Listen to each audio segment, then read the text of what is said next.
The Mastery of Destiny by James Allen. Chapter 5. Thoroughness. Thoroughness consists in doing little things as though they were the greatest things in the world. That the little things of life are of primary importance is a truth not generally understood, and the thought that little things can be neglected, thrown aside, or slurred over is at the root of that lack of thoroughness which is so common, and which results in imperfect work and unhappy lives.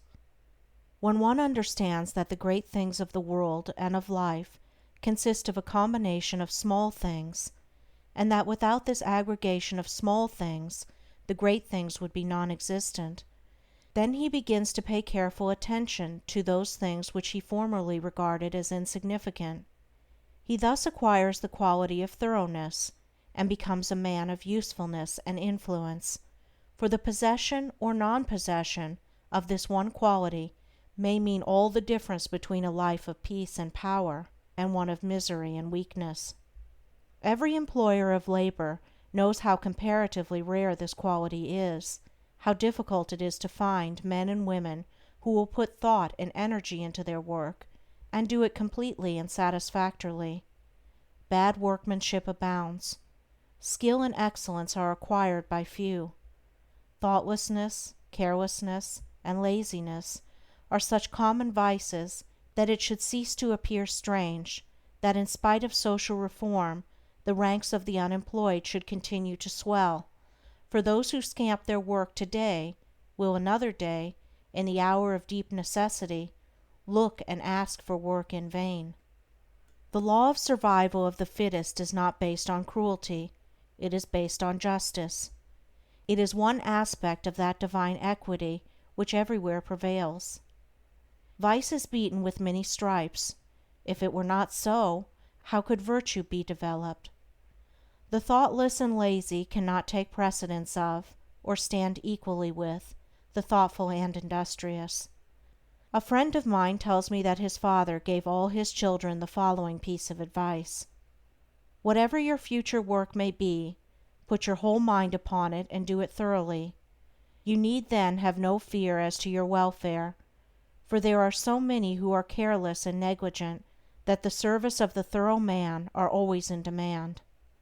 I know those who have, for years, tried in almost vain to secure competent workmanship in spheres which do not require exceptional skill, but which call chiefly for forethought, energy, and conscientious care.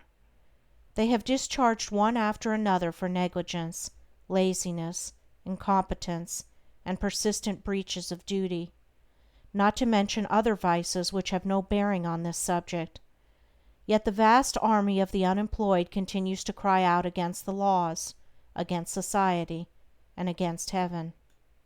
The cause of this common lack of thoroughness is not far to seek. It lies in that thirst for pleasure, which not only creates a distaste for steady labor, but renders one incapable of doing the best work, and of properly fulfilling one's duty. A short time ago, a case came under my observation, one of many such, of a poor woman who was given, at her earnest appeal, a responsible and lucrative position. She had been at her post only a few days when she began to talk of the pleasure trip she was going to have now she had come to that place. She was discharged at the end of a month for negligence and incompetence. As two objects cannot occupy the same space at the same time, so the mind that is occupied with pleasure cannot also be concentrated upon the perfect performance of duty. Pleasure has its own place and time, but its consideration should not be allowed to enter the mind during those hours which should be devoted to duty.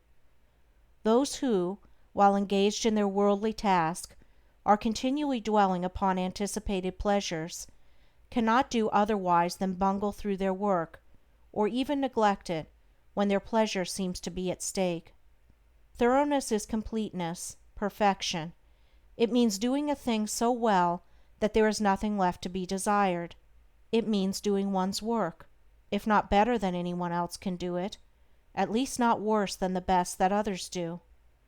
It means the exercise of much thought, the putting forth of great energy, the persistent application of the mind to its task, and the cultivation of patience, perseverance, and a high sense of duty. An ancient teacher said, "If anything has to be done, let a man do it, let him attack it vigorously." And another teacher said, "Whatsoever thy hand findeth to do, do it with thy might." He who lacks thoroughness in his worldly duties will also lack the same quality in spiritual things. He will not improve his character, he will be weak and half-hearted in his religion, and will not accomplish any good and useful end.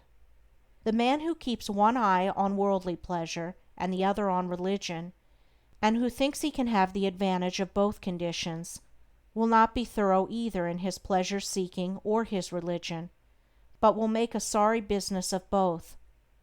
It is better to be a whole-souled worldling than a half-hearted religionist; better to give the entire mind to a lower thing than half of it to a higher.